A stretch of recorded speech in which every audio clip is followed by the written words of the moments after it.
안녕하세요. 한 주간의 이슈를 쉽고 재밌고 날카롭게 풀어드리는 이슈체크 시간입니다. 김주영 기자입니다. 오늘도 막힘없는 경제 분석 김수원 MTN 기업경제센터장님과 함께하겠습니다. 안녕하세요. 네, 안녕하세요.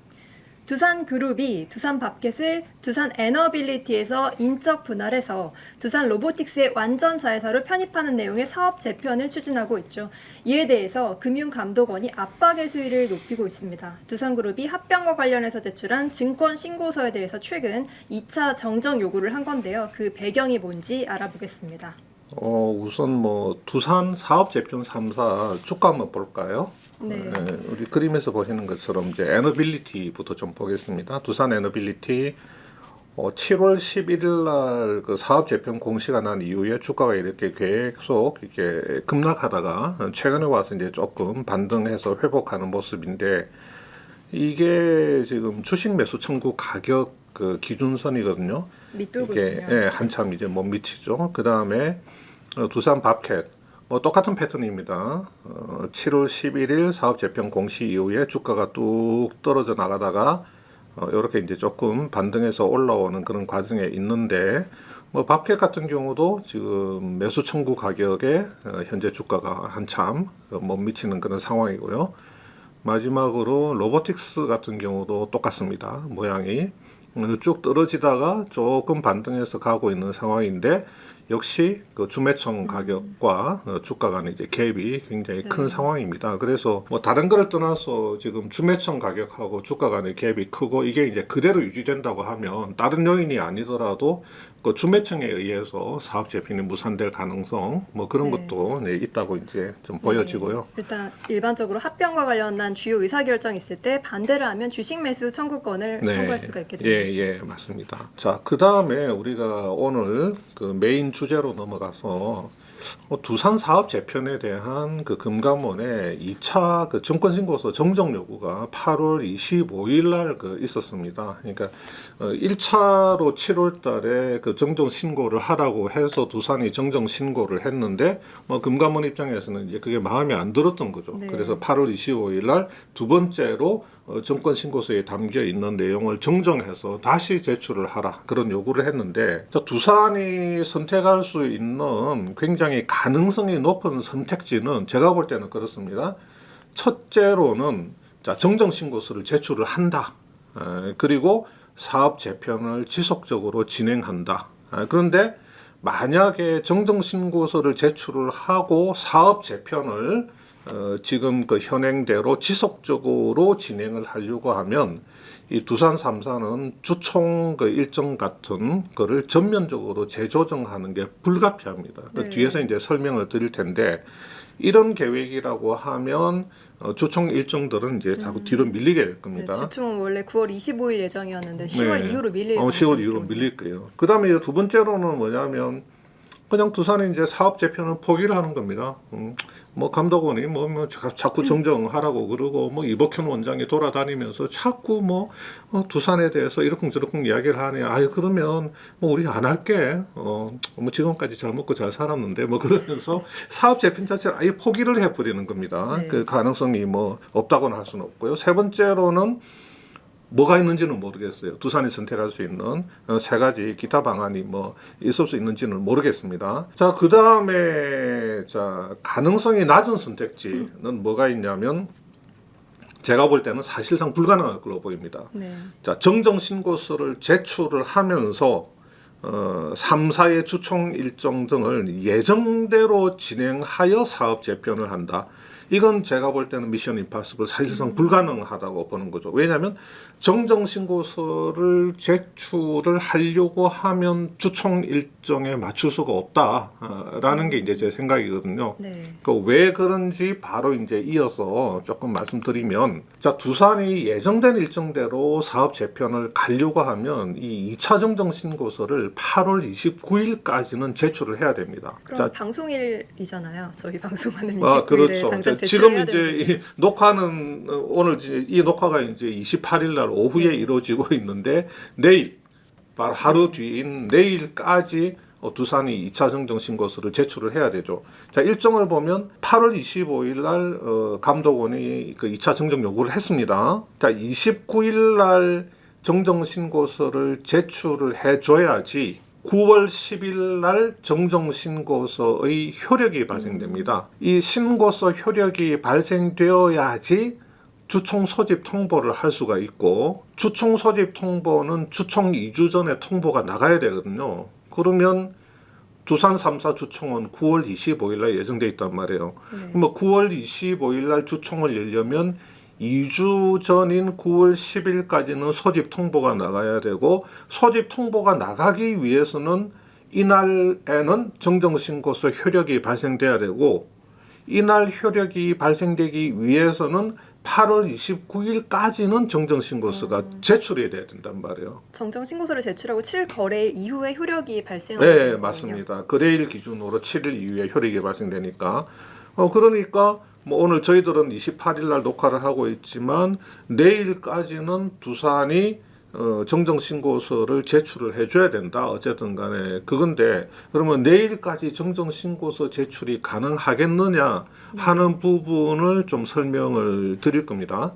자, 금감원이 그 이례적인 보도자료를 배포를 하는데, 이 제목을 보시면 로보틱스 정권신고서에 대한 정정 요구 관련 설명이라고 되어 있습니다. 이게 날짜가 이제 8월 26일 날 월요일로 찍혀 있잖아요. 보통 개별 기업의 뭐 합병이 됐건 뭐 분할이 됐건 뭐가 됐건 개별 기업의 그 정권 신고서에 대해서 정정 요구를 하면서 관련 설명 보도 자료를 내는 경우 자체가 상당히 이례적입니다. 이런 경우가 굉장히 이례적인데, 더 이례적인 건 뭐냐면 이 보도 자료 안에 담겨 있는 내용이에요. 내용인데 그 내용 중에서 한 2장짜리 보도 자료입니다. 그 중에서 이제 일부를 제가 보겠습니다. 살펴볼게요. 자, 정정 요구의 배경. 왜 우리 금감원은 두산의 정정 요구를 하느냐? 지난 정정 요구에 따라서 회사가 제출한 그 증권 신고서를 검토를 해봤는데 두 가지 점에서 크게 미흡하더라. 그래서 첫 번째는 뭐냐면 사업 재편 의사 결정을 하게 된 과정이나 내용에 대한 설명이 굉장히 부실하더라. 그다음에 두 번째가 중요합니다. 이게 중요해요. 분할 신설 부문의 수익 가치 산정 근거 등 감독원의 요구에 대한 보완이 미흡한 부분을 확인을 했다. 자, 뒤에서 이제 다 설명을 드리겠지만 우리가 주목할 단어 분할 신설 부문, 그다음에 요 수익 가치라는 단어, 요걸 좀 이제 머릿속에 좀 넣어 두시고 자, 계속해 볼게요. 분할 신설 부문의 수익 가치는 일반적으로 공정타당하다고 인정되는 모형을 준수해야 하기 때문에 현금흐름 할인법, 배당 할인법 등 미래 수익에 기반한 모형을 적용하여 이렇게 되어 있거든요. 자, 여기서 중요한 거는 미래 수익이라는 단어입니다. 그럼 뭐냐면 지금 수익 가치는 뭐 미래 수익에 기반해서 뭔가를 산출을 해야 되는데, 뒤에 보면 두산이 기존에 제출했던 것은 기준 시가, 주가를 적용해서 평가를 한 거란 이야기죠.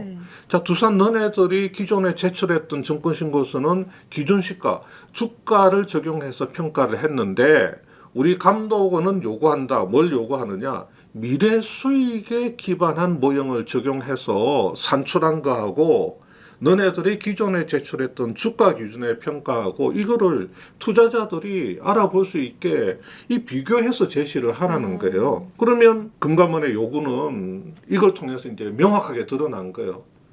금감원이 정정 요구를 하면서 이렇게 구체적으로 이것이 미흡하니까 이거를 현금흐름 할인법이나 배당 할인법 같은 거를 적용해 가지고 미래의 수익, 회사가 미래에 돈을 얼마나 벌지를 계산해 가지고 너네들이 기존에 제출했던 거하고 비교 제시하라고 이렇게까지 구체적으로 따박따박 제시를 하는 경우는 제가 겪어본 바로는 없는 것 같아요. 그러니까 보도 자료를 내는 것도 이례적인데 이런 구체적인 그 정정 내용을 요구한다고 이런 구체적인 내용을 담는 거 이것도 굉장히 이례적인 거죠. 사실상 답정너 아닙니까? 그렇죠. 그러니까 이례적인 거 곱하기 이례적인 거. 네. 그래서 우리 PD가 사례적이다. 네. 이렇게 이런 사례적인 요구를 하는 경우가 이게 매우 드문 일이죠. 굉장히 드문 일입니다. 자, 그러면 오늘도 달리는 이복현. 자, 오늘은 8월 28일을 말하는 거죠. 자, 이복현은 오늘도 달리는데 오늘 이복현 원장이 오전에 지배구조 개선 연구기관 간담회에 가가지고 자, 지배주주만을 위한 의사결정으로 투자자들이 크게 실망하고 있다. 두산 또 저격했다. 이런 기사가 지금 오전에 나와 있어요. 네. 김강 원장 최근에 횟수에 제한 없이 정정을 요구할 수 있다는 발언도 했는데 그렇죠. 갈수록 수위가 세지네요. 예. 그 다음에 또 다른 기사를 보면 두산 때리기 계속 이복현 지배주주만 위한 합병 결정 계속 발생. 그러니까 이복현 원장은 다른 이유가 뭐 있는지 없는지는 모르겠지만 계속해서 두산을 직접적으로 또는 간접적으로 계속 언급을 하고 있는 겁니다. 네. 그러니까 오늘도 또 이복현은 달리고 있는 거예요. 자, 그러면 도대체 두산 사업 재편에 문제가 뭐길래 지금 상황에 여기까지 왔느냐, 그거를 굉장히 압축적으로 간단하게 설명을 드릴게요. 자, 두산의 사업 재편은 한마디로 말해서 뭐냐, 밥캐슬 로보틱스에다가 합치는 겁니다. 이 방법은 하나뿐이에요. 제가 생각할 때는 밥캣이라는 회사를 로보틱스에다가 합칠 수 있는 방법은 현재 두산그룹의 지배 구조에서는 어떤 과정으로 가야 되는지는 그 길은 하나뿐인데 그 길을 지금 두산그룹이 시도를 하려고 하고 있어요. 그러면 밥캣은 도대체 어디에 있는데 이거를 로보틱스에다가 합치려고 하느냐. 자, 그림에서 보는 것처럼 밥캣은 지금 현재 두산 에너빌리티, 네, 전 두산 두빌. 중공업이었죠. 그렇죠. 옛날 두산중공업. 지금 두빌의 자회사로 있습니다. 두빌이 46% 밥캣 지분을 갖고 있는 거예요. 자, 그래서 뭐 지금 두빌은 대형 원전 사업이나 SMR 사업 같은 거 하고 있죠. 지금 체코 원전 수주하는 것도 이제 대형 원전 사업인데 이런 사업을 하는데 밥캣을 이 자회사를 갖고 있는 겁니다. 네. 자, 이 두빌에서 뭔가를 떼냅니다. 분할해서 신설 회사를 만드는 거예요. 그게 요겁니다. 오른쪽에 보는데 사업을 떼내는 건 없어요. 기존에 두빌이 갖고 있는 사업을 떼내는 것은 없는데 뭘 갖고 오냐면 밥캣 지분 46%를 갖고 온단 말이에요. 그러니까 분할 신설 회사는 기존 사업에서 떼가지고 오는 것은 없는데 자회사를 그냥 끌고 오는 겁니다. 지분 46%를 이렇게 끌고 와가지고 요걸 분할 신설 회사로 만들어 놓고 이걸 그냥 두는 게 아니고 로보틱스에다가 합병을 시켜버리는 거예요. 그렇게 되면 밥캣은 로보틱스의 46% 자회사로 가게 되는 겁니다. 자, 요게 1차적으로 이렇게 진행되면서 그 다음에 어떻게 하냐면 자, 밥캣이 로보틱스의 46% 이제 자회사로 갔죠. 이렇게 해놓고 밥캣을 로보틱스의 100% 자회사로 만듭니다. 완전 자회사로 만들게 네, 되는 완전 자회사로 만들죠. 그러면 김주영 기자가 생각할 때는 이 완전 자회사로 이렇게 46% 자회사에서 완전 자회사로 가려면 어떻게 해야 되겠어요? 그 100에서 나머지 네. 46% 제외한 지분을 가지고 와야겠죠. 그렇죠. 네. 그 지분을 일반 주주들이 갖고 있단 말이에요. 밥캣의 46%를 제외한 나머지 54% 지분을 일반 주주들이 갖고 있으니까 로보틱스는 일반 주주들로부터 밥캣 지분 54%를 받고 그 대신에 로보틱스의 신주를 발행을 해서 그 일반 주주들한테 준단 말이에요. 그게 이제 주식 교환이거든요. 네. 그러니까 밥캣 주주들하고 로보틱스가 주식을 이렇게 교환하는 식으로 해서 밥캣을 완전 자회사로 만들어가는 100% 거죠. 자회사로 만들고 최종적인 단계는 이 로보틱스가 100% 완전 자회사인 밥캣을 그냥 합병을 해버리는 겁니다. 그래서 최종 종착지는 합병 로보틱스를 만드는 거죠. 그래서 로봇 사업하고 밥캣 사업이 한 회사 안에 있는 합병 로보틱스를 만드는데 그럼 지금 밥캣 주주들 입장에서는 이렇게 주식 교환을 하게 되면 손해 아닌가 이렇게 나는 생각할 수 밥캣 믿고 투자했는데 밥캣은 뭐 연간 조 단위의 영업 이익을 내고 있고 지금 다만 주가는 좀 저평가돼 있고 앞으로 미래 전망 유망하다고 보는데 갑자기 내가 그냥 관심도 합병 없던 로봇 로보틱스. 사업을 가지게 되는 거죠. 그렇죠. 합병 로보틱스 주주를 하라고 하네? 나는 로봇에는 관심이 별론데 뭐 이런 상황이 생길 수 있는 거죠. 네. 이게 싫으면 그 주매청 행사해가지고 뭐 나가라, 뭐 시장에서 팔든지 뭐 이런 이제 상황에 이제 도달하니까 밖에 주주들 입장에서는 이거 좀 짜증나네. 뭐 이런 상황이 돼가지고 지금 시장이 들썩들썩하고 있단 말이에요. 네.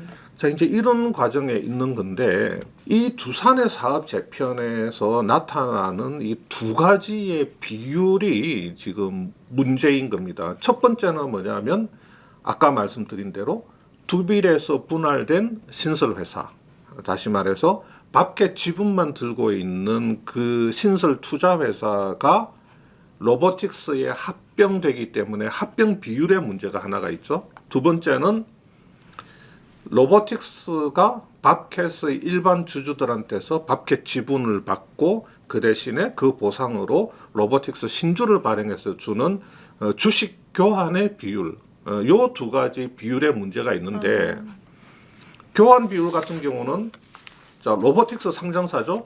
그 다음에 밥캣도 상장사입니다. 상장사 주식과 상장사 주식을 교환할 때는 주가를 기준으로 교환을 하라고 자본시장법에 나와 있어요. 네. 시행령에 나와 있단 말이에요. 다만 같은 그룹 안에 있는 계열사들끼리 주식 교환을 할 때는 이제 상장사 대 상장사끼리 교환을 할 때는 한 10% 범위 내에서 좀 할인이나 할증을 적용할 수 있다. 자, 그러면 두산그룹 입장에서는 그래 뭐 주주들의 불만이 있으니 뭐 상장사 대 상장사 간 교환이니까 자 기준 주가를 구했는데 밥캣은 한 저평가라고 하니 10% 정도 할증을 해주고 로보틱스는 뭐 고평가라고 하니 한 10% 정도 할인을 하는 그런 유도리를 발휘를 해서 교환 비율을 정하게 되면 그 교환 비율이 0.63에서 0.77 정도로 조정된단 말이에요. 여기서 더 바꿀 여지는 없는 거네요. 더 바꿀 여지는 없습니다. 여기서 더 어떻게 할 수가 없어요. 네. 그러니까 밥캣 주식 한 주 로보틱스한테 갖다 주면 로보틱스 0.63주를 주는 것에서 할인 할증을 적용하게 되면 0.77주, 0.14 올라가는 거예요. 이거 뭐 그냥 의미가 없는 겁니다. 0.14 올라가는 거. 이 이상 두산이 할 수 있는 게 없습니다. 네. 할 수 있는 게 없어요. 그런데 지금 위에 합병 비율 같은 경우는 제가 볼 때는 좀 손댈 여지가 좀 있는 거죠.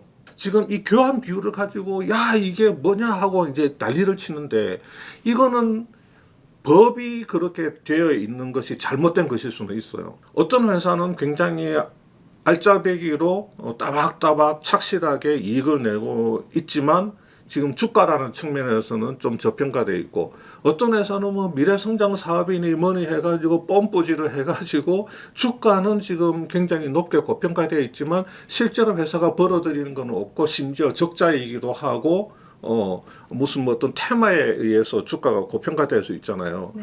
그런 두 상장 회사를 단순히 시장 주가에 따라서만 교환을 할 수 있다는 이 법 자체가 잘못되어 있고 대주주들이 이런 법을 이용을 해서 대주주들의 이익을 취하는 식으로 합병이나 교환을 하려고 하는 그런 시도를 할 수 있는 문제, 그런 문제는 있는데 지금 현행 법에는 이렇게 되어 있기 때문에 이런 그 기준 주가를 산출해 가지고 주식 교환 비율을 정하는 다른 방식으로 가게 되면 그거는 현행법 위반이 되는 거예요. 네. 두산으로서는 이건 뭐 어떻게 바꿀 그렇죠. 수가 없는 거겠네요. 그러니까 자꾸 두산 보고 교환 비율, 야 감독원이 정정 요구하는데도 너네들 교환 비율 그대로 유지하고 있네라고 욕을 해봐야 두산으로서는 10% 할인 할증하는 그 정도 약간의 미세 조정 외에는 할 수 있는 게 없단 말이에요. 네. 예, 그건 아무리 욕을 해봐야 별 의미가 없는 거고 현행법 하에서는 법이 잘못됐다고 주장할 수 있는 거고 법을 앞으로 고쳐야 되는 그런 문제는 있을 수 있는데 그러면 합병 비율 자체는 손댈 여지가 있다. 왜 그러냐? 이 분할 신설 회사라는 게 지금 아주 구조가 매우 오묘하게 돼 있단 말이에요. 자, 왜 그러냐면 분할 신설 회사는 비상장사입니다. 두빌에서 떨어져 나오는 그런데 얘는 밥캣이라고 하는 상장사의 지분을 갖고 있는 거예요. 자기 스스로는 비상장사. 그런데 상장사 지분을 46% 들고 있는 비상장사란 말이에요. 근데 로보틱스, 합병하는 상대방인 로보틱스는 지금 상장회사로 돼 있죠. 그러니까 상장회사하고 합병하는 비상장회사의 가치평가는 어떻게 하느냐. 이게 법에 뭐라고 되어 있냐면 이 자산가치, 비상장회사의 자산가치와 수익가치를 뽑아가지고 그것을 섞어라, 가중평균해라 이렇게 되어 있단 말이에요. 네. 또 그러면 분할신솔회사는 비상장이네? 그러면 이 비상장회사의 자산가치와 수익가치를 구해가지고 가중평균을 쳐라. 자, 여기에 따라야 되는 겁니다. 이 분할신솔회사의 그 가치라고 하는 거는. 자, 그러면 자, 우선 자산 가치 볼게요. 뭐 자산 가치라고 하는 것은 이제 순자산의 가치라고 할 수가 있죠. 순자산의 가치. 자, 뭐 밑에 제가 이렇게 숫자를 뽑아놨는데 이거는 신경 쓰지 마시고 뭐 이게 안 그래도 이제 좀 머리가 아픈데 밑에 숫자까지는 보지 마시고 이 분할 신설회사가 가지고 있는 자산이라고 하는 거는 두빌에서 어떤 사업을 떼가지고 나온 회사가 아니고 밖에 지분만 들고 왔기 때문에 뭐 다른 자산이 없어요. 자회사만 들고 온 거죠. 그 밖에 지분 46%밖에 없어. 얘는 갖고 있는 자산이. 그러면 밖에 지분 46%를 이거는 상장회사니까 금방 계산이 나오잖아요. 얼마짜리인지. 이거 주가로 시가로 계산했더니 이거 2.3조 나오는 거죠. 아, 그러면 이거 저 자산 가치 뽑을 때 제일 중요한 숫자는 밖에 지분 46%에 시가 2.3조. 이렇게 이제 알 수가 있는 거죠. 그다음에 수익 가치. 수익 가치라고 하는 것은 앞으로 회사가 사업을 통해서 어느 정도의 잉여 현금을 창출하느냐 그거를 따져보는 건데 이 분할 신설 회사는 자체적인 사업이 없어요. 영업이 자체적인 사업이 없으니까 자체적인 사업을 해가지고 벌 수 있는 잉여 현금이 얼마냐 이건 카운트를 할 수가 없는 거죠. 네, 집계가 근데 어렵죠. 밥개 지분 46%를 갖고 있으니까 그래 그러면 밥개 지분 이 46%를 그냥 영업 목적으로 가지고 있는 지분으로 보자. 그래서 밥개 지분 46% 영업 목적으로 가지고 있는 이 지분을 그냥 영업 가치로 보자. 그래가지고 이거 얼마나 가치가 있냐 따져보니까 또 이게 상장사 지분이니까 계산하면 시가 기준으로 2.3조인 거예요. 네. 그럼 뭐예요? 지금 김지은 기자가 보시기에. 자산 가치와 수익 가치가 결국 동일해지게 되는 셈이네요. 그렇죠. 자산 가치하고 수익 가치가 똑같은 거예요. 2.3조에서 0.7조 빼가지고 순자산 1.6조 계산하는데 수익 가치 계산하는 거 보니까 영업 가치 2.3조에서 금융부채 0.7을 빼니까 수익 가치는 1.6조가 되네. 이런 결과가 나온단 말이에요. 그러니까 자산 가치하고 수익 가치를 구하는 핵심적인 그 숫자가 밖에 지분 46%를 시장 주가, 시가대로 계산해서 2.3조가 나온 거 이 부분인데 자, 두산은 이제 이렇게 계산을 한 겁니다.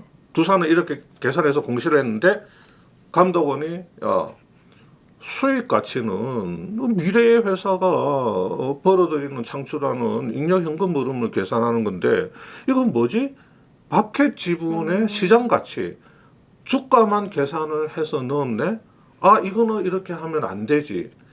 해서 지금 정정을 요구를 한 겁니다. 정정을 하라고. 아까 초반에 나왔었던 뭐 미래의 수익에 기반한 평가 가치해 그게 이 얘기군요. 그렇죠. 네. 그 이야기가 바로 이제 이 이야기입니다. 그래서 다시 한번 감독원의 2차 정정 그 요구 그 문구 그대로 넘어가 보면 분할신설회사, 밥캣의 지분을 보유한 분할신설회사의 수익 가치는 일반적으로 공정타당하다고 인정되는 모형을 준수해야 한다. 따라서 현금흐름 할인법이나 배당 할인법과 같은 미래의 수익에 기반한 이런 류의 모형을 적용을 해서 두산 너네들이 이미 공시해 놓은 기준 시가, 주가를 적용한 평가 방법과 이렇게 해서 산출한 숫자를 비교할 것 등을 우리는 요구한다. 자, 그래서 이 수익 가치라고 하는 것은 아까 말씀드린 대로 두산은 그냥 밥해 주가 중심으로 계산해 버린 거예요. 그래 하지 말고 미래 수익, 구체적인 그 평가 방법까지 네. 이렇게 딱 적어놨습니다. 현금 할인법이나 배당 할인법과 같은 미래 수익 기반의 모형을 적용을 해라. 해서 모두 이렇게 비교해라 이렇게 한 네. 거군요. 그러니까 보도 자료 내는 것도 이례적인데 이런 구체적인 방법까지 내용과 명시를 한 것이 정말 또 이례적이니까 결과적으로는 결론적으로 사례적이다. 네. 매우 매우 이례적이다. 다른 말로 사례적이다. 이렇게 이제 볼 수가 있는 거거든요. 자, 그러면 현금 흐름 할인법은 우리가 너무너무 밸류에이션에서 많이 쓰는 방법 아닙니까? 디스카운티드 캐시플로우. 이 분할 신설회사가 미래에 창출하는 잉여 현금 흐름을 지금 현재의 가치로 환산한 거. 이거거든요. 이 분할 신설회사가 미래에 창출하는 잉여 현금이 뭐가 있겠어요? 자체적인 사업이 없는데. 그 밥캣이라는 자회사를 가지고 왔으니까 밥캣이 돈을 벌면 거기에 대해서 받을 수 있는 배당이죠. 그냥 우리가 상식적으로 쉽게 생각할 수 있는 게 배당이란 말이에요. 그러면 다른 말로 하면 미래에 창출할 수 있는 잉여 현금 흐름이라고 하는 것은 쉽게 생각할 수 있는 게 가지고 있는 밥캣 지분 46%에서 이렇게 획득할 수 있는 배당인데 그러면 배당 할인법과 결과적으로 유사하단 말이에요. 배당 할인법하고. 그럼 밥캣이 얼마 벌지를 예측을 해서 계산을 그렇죠. 예. 그러니까 자 쉽게 말하면 이거 계산하려고 하면 뭐 밥캣이 앞으로 이익을 얼마나 내고 현금을 얼마나 창출할지를 계산을 해야 되니까 기본적으로 밥캣의 미래 5년의 추정 손익 계산서를 만들어야 되는데 자 5년 동안에 매출은 얼마를 내고 비용은 얼마를 들어가고 그래서 영업이익은 얼마가 나오고 또 투자는 얼마가 들어가고 뭐 운전 자본은 얼마나 들어가고 법인세는 얼마를 내고 그 뭐 비용 하나 추정할 때도 급여라든지 여러 가지 회사의 여러 가지 잡다한 운영비 쭉 판관비 다 계산해야 되잖아요. 매출 원가 계산해야 되고 뭐 운전 자본 들어가는 거 다 해야 되고 캐펙스 나가는 거 다 계산해야 되고 얼마나 그 복잡하겠어요. 그러니까 다 어떤 추정과 어떤 가정에 의해서 그런 숫자들을 다 뽑아내야 되고 회계법인도 또 이렇게 같이 손잡고 해야 되는 거 그렇죠. 아닙니까? 이거는 회계법에다 영역을 줘야 되는 겁니다. 그래서 뭐 5년 이후의 기간 동안에는 또 뭐 연고 성장률을 또 따져가지고 그런 것들을 다 산출해야 되는데 회계법인의 용역을 줘야 된단 말이에요. 회계법인이 이 용역을 받아서 하게 되면 솔직히 완전 날탕으로 해도 10일은 걸릴 겁니다. 완전 날탕으로 해도 한 일주일 10일은 걸릴 거고 근데 이거 날탕으로 할 수 있어요? 안 되죠. 네, 굉장히 중대한 사안이 투자자들이 있고 감독원이 눈을 부릅뜨고 보고 있는데 그러면 이거 꼼꼼하게 흠 안 잡히게 하려고 하면 막 한 달씩은 해야 될 겁니다. 네, 정말 물리적으로 불가능할 수밖에 없을 것 내일 같고요. 내일 이거를 해가지고 DCF나 그 배당 할인법 그 DDM 돌려가지고 그거를 정정신고서에 담는다? 불가능하죠. 네. 물론 두산이 이런 거를 다 예측해가지고 나중에 8월 25일쯤 되면 감독원이 2차 정정 요구를 하면서 이런 것을 요구할 것이야 해서 한두 달 전에 그것을 다 예측을 해가지고 미리 몰래 용역을 줘가지고 이런 걸 다 만들어 놨다. 네. 그러면 짜잔 우리는 미리 만들어 놨지용 하면서 낼 수는 있겠는데 그럴 가능성이 있겠어요? 없지. 네. 센터장님이 또 페이스북을 통해서 선제적으로 많은 해안을 주시는데 이번 네. 사안에 대해서도 이미 한참 전인 8월 초에 네. 그런 내용을 언급해 주셨는데요. 좀 소름이 네, 돋았다는 구독자분들이 많더라고요. 그건 이제 우리가 이게 너무 방송용으로 좀 짜고 하는 이야기 같은데 네.